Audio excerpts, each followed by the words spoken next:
वरती हात लावून घेतली आहे.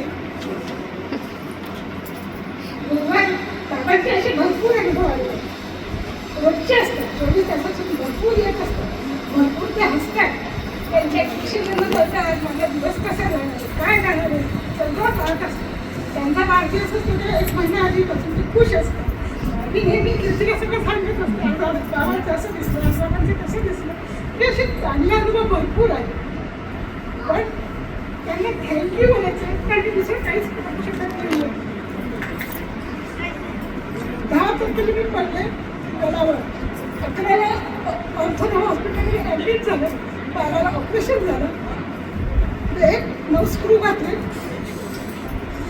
धुळवडीला घरी आलो आणि बरोबर 12-15 दिवसांनी मला ब्रेन स्ट्रोक झाला.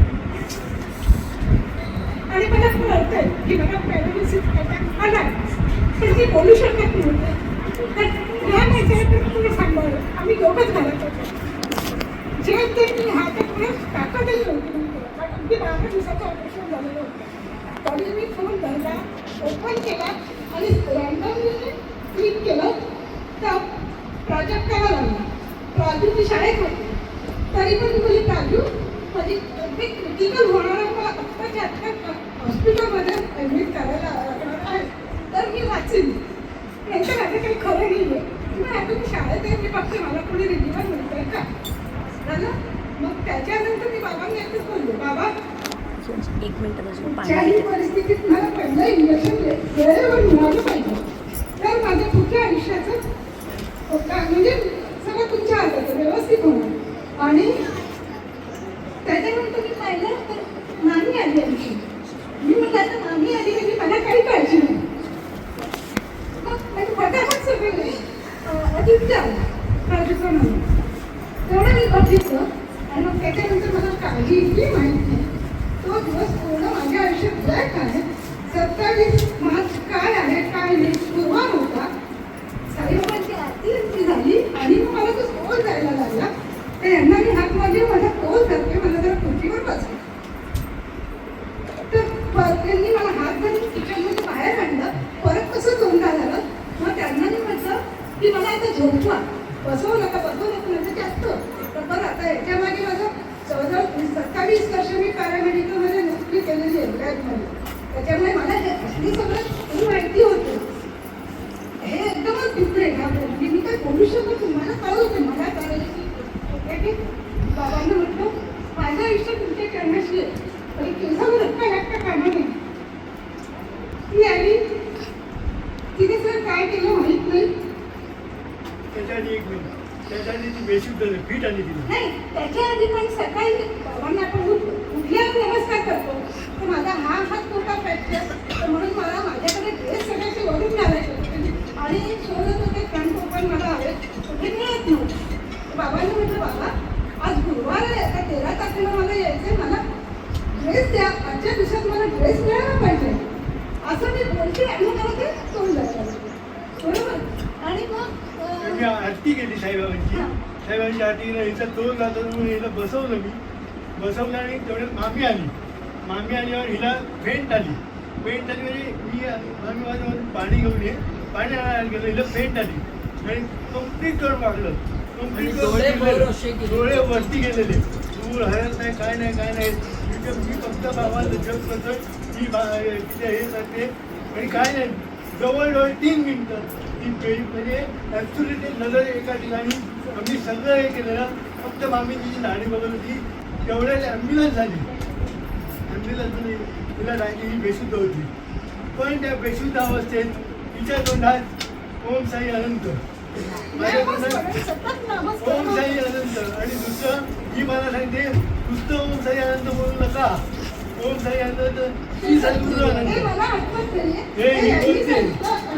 हे ही ॲम्ब्युलन्समध्ये मला तुम्ही ओम श्री साई अनंत बोलू नका, ओम श्री साई अनंत श्री सद्गुरू अनंत असं बोला. कारण बाबांनी आपल्याला हा म्हणजे आपण त्यांना साई गुरु म्हणले. त्याचं आहे तिने काय सांगितलं, बाबांनी आपल्याला आपण शिष्य म्हणून स्वीकारलं.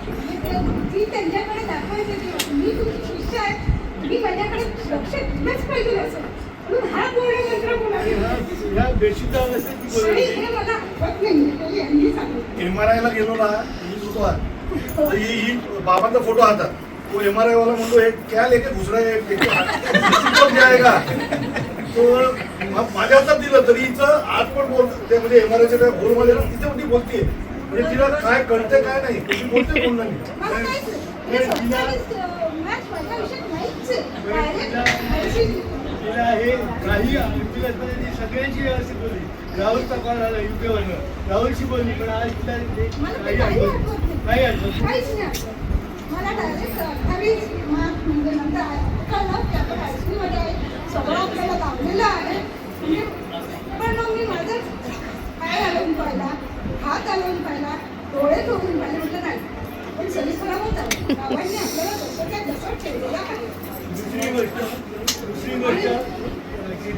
दुसरी गोष्ट ते डॉक्टर मला बोलले की रेरस केस आहे एवढं सगळं होऊन त्याच्या केसाला धक्का लागला आयसीयूचा रेरस केस होता ना, तो मला पण येऊन नंतर बोलले रेअरस केस आहे तुमचा.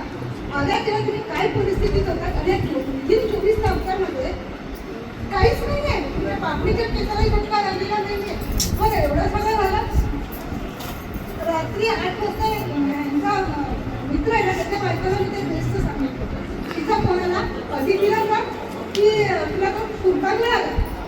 यांना ते एकदम हे झालं पण कुर्ता काय सांगते तुला आहे कुठे ती आता आयसीयू कुठे आहे असं पण शॉक झाली अशी. म्हणजे आणि मग नंतर मग सुट्टीवर मी आले आणि म्हटलं आपण आहोत व्यवस्थित आहोत आणि मला बोलले अनिताचा फोन आला होता का कुर्ता हो ना कुर्ता पण जायचं ते त्याआधी मला हे व्हायच्या आधी बाबांनी सांगितलं की तुला कुर्ता आहे म्हणजे मला तो घालून जायचा आहे. त्याच्यानंतर बाबांनी हे घडवलं म्हणजे बाबा मला त्याच्यातून उभा करणार एवढी माझी तेवढी शक्ती दृढ शक्ती आहे म्हणजे जायचं म्हणजे आता जायचं जास्त विचार करायचा. एका एक क्षणासाठी किंतु परंतु मनात आलं. हा एक काळजी होती. आपल्या घरातले सगळे मोठे आले ते काय म्हणतील त्याची विद्युत जागा होती त्यांना समजावायचं कसं मी एक वेगळी श्रद्धा एक वेगळी आपली असते ते मी समजावू शकत नाही. पण ठीक आहे मी म्हटलं काही प्रमाणे करायचं आणि किती फोन करायची आणि विचारायची तुम्ही लोक केलं ना बस माझ्या मनात तेवढंच होतं. आणि म्हणजे मी सुट्टीवर आले ना तरी पण आपलं हे स्थान म्हणजे किती मांडी घालून बसली बाबांसमोर आणि मी खुर्ची नव्हती अशी ते मागे बघतात हो मी नाही ते आज काय याच्यात म्हणत येईल तेच माझं डोळ्यासमोर डोळे नसते की कधीच ते डोळ्यासमोर येतं आणि चालू ओम श्री साई सतत बोलत असते. आणि कसं असतं बाबा किती सोय करून देतात. आज माझी आजची कमेंट त्या दिवशी होती तरी मला काही आठवत नाही पण हे मला सगळं नंतर सांगितलंय की सगळं कोण कोण शिकतात कसे कसे आहेत. बाबांनी मेंटली फिजिकली इकोनॉमिकली सगळी मदत करून दिली. आणि ते अगदी अशक्य आहे आमच्यासाठी अगदी अशक्य आहे आमच्यासाठी एवढं सगळं करणं ते बाबांनी उभं केलं त्यांच्यामुळे झालेलं. बरं आता आम्ही दोघं एकटेच डॉक्टरांनी सांगितलं हिला एकटीला ठेवायचं नाही आणि मला म्हणजे डोक्यात काही विचार करायचे नाही. शक्य नाही आहे एकटाच घरात राहायचं आणि डोक्यात विचार नाही.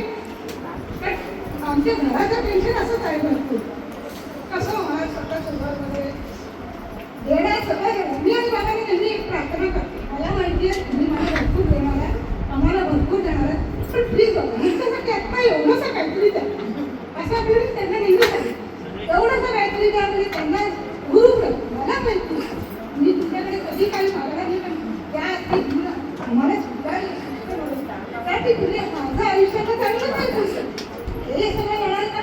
आणि हे मला कधीच घरी बाबांनी साईबाबा आणले नोव्हेंबर महिन्यामध्ये आमच्या घरात साईबाबा आणले आणि डिसेंबरला बाबांनी श्रीलोकला काही न विचारता अमोल तुझ्या घरी माझा मोठा झाला त्याची सेवा करतो तू माझ्या मनात थोडी शंकेची करतो बाबांनी आपल्या घरात त्यांची बाबा मायबाप का पडत नक्कीच काहीतरी आपल्याला मोठं संकट असतं. मी हिला फोन करून विचारलं की मला ते कशाला असं विचारलं पण ज्या देवानी देव बाबा पाठवतो बाबांनी आपल्याला साईबाबा पाठवलं त्याची नक्कीच आपल्याला काहीतरी मोठा आला की ते सांभाळायला त्यांनी पाठवलं. ते झालं असं मग नंतर सुट्टीवर आले मी आम्ही सोडून वगैरे पहिला ते डॉक्टरांना लक्षात आलं काही काळजी करू नका तुमचं काहीही झालेलं नाही आहे वकील आहात आणि